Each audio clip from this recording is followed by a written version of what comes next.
सिंधु देश revolutionary army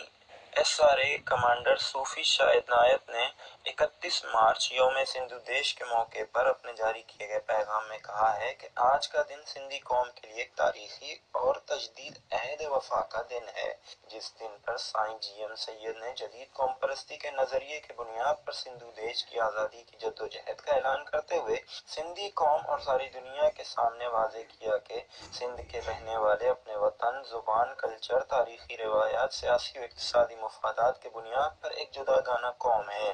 और एक कौम की हैसियत से सियासी, इक़्तिसादी, कल्चरल आज़ादी, खुशहाली और तरक्की के लिए अपने फैसले खुद करने में हक बजानिब हैं, जिसके लिए उन्हें सिंधु देश की आज़ादी के लिए जद्दोजहद करनी चाहिए।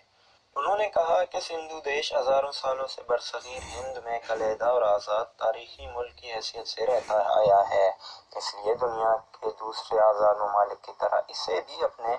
आज़ाद फैसले करने का हक है। कमांडर शाह इनायत ने कहा, इसी सबब है कि 31 मार्च 1972 को साईं GM सैयद ने पाकिस्तान से बेज़ारी का इजहार करते हुए बाज़ाब्ता तौर पर सिंधु देश की आज़ादी का ऐलान किया।